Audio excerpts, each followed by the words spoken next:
So today's Thursday, and we are going to start focusing on writing again. If everyone could grab their writing journal, I already have mine set up. So the title is How to Make a Garden. And remember, when we have texts that tell us how to do something and there's instructions or directions, that's called a procedural text because it's either got a list of steps to do with numbers or it uses those transition words like first, next, then, and last.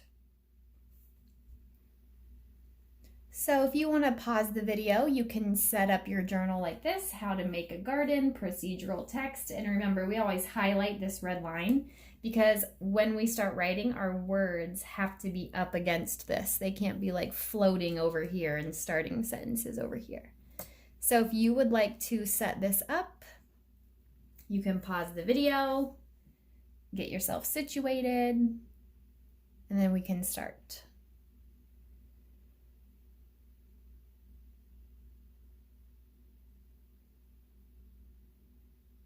So we are going to use the words first, next, then, and last. Those are the 4 words. There can be others, but those are the 4 words that we're going to use for our procedural text.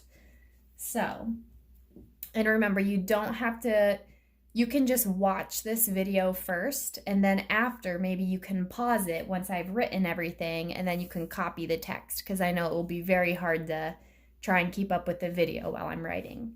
So we are going to use the word first. And remember, when we are writing, we need capital letters, punctuation, and our best handwriting.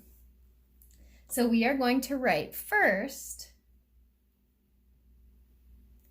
When making a garden,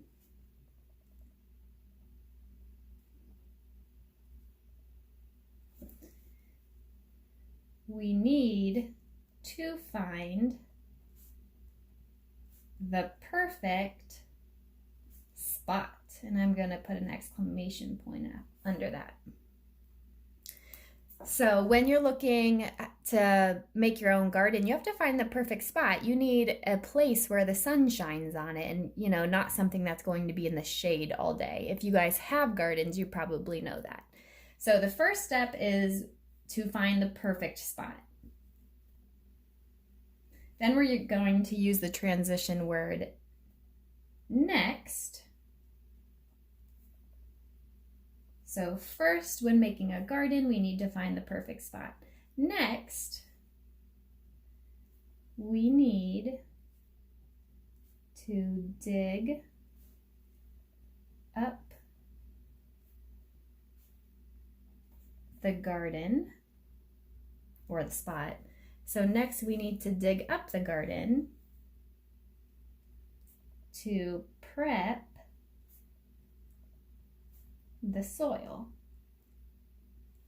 So it says next we need to dig up the garden to prep the soil. So if you go in your backyard and you find the perfect spot, it's a grassy spot of yard. So you need to take your rakes and take your shovels and kind of make the area, dig up the area that you want and get the grass out of there and really get that soil or dirt ready for the seeds.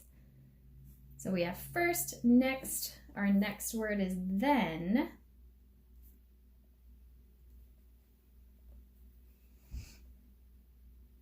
So like I said, you guys can just be watching this now and then you can maybe copy it after. That's why I'm trying not to make it super long for you. So then,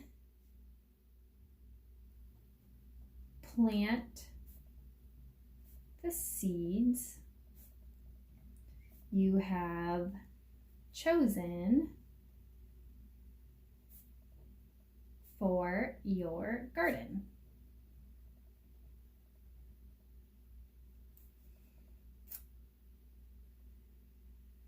So we have first, when making a garden, we need to find the perfect spot. Next, we need to dig up the garden to prep the soil. And then, plant the seeds you have chosen for your garden. Then the last word we're going to use is finally. Finally, water take care of your garden. And I'm going to end with an exclamation point. So finally, water and take care of your garden. So what I'm going to do is I'm going to go back through and highlight our transition words for our procedural text. So here's our title. It tells you what kind of a text it is, and then it says, first, when making a garden, we need to find the perfect spot. Next, we need to dig up the garden to prep the soil. Then plant the seeds you have chosen for your garden. Finally, water and take care of your garden. So that is our procedural text. If you are really making a garden, you would know that there's some other steps that you have to do, but just for our journal writing, we're going to kind of shorten it, and I want to give you guys time to be able to copy this. So once yours looks like this, I would like if you could draw me what your garden would look like. So my garden outside is a rectangle. And I haven't planted these yet, but what I want it to look like is my tomatoes in the back, all right here. And then I'm gonna have peppers, onions, lettuce, and then I'm gonna have some herbs over here. So that's kind of what my garden looked like last year, and I'm gonna set it up again like that. So this is your journal writing for the day. Remember, writing is really important, so I wanted to take a full day to get our hands moving again and to write. So I will take a picture of this, and I will also upload that to the lesson so that you can copy this down. If you have a different way to make a garden, you can feel free to write your own way. I would just like you to use the words first, next, then, and finally, and I would like you to show me your garden afterwards. So I will put a place in the portfolio where you can upload your journal writing. I can't wait to read it.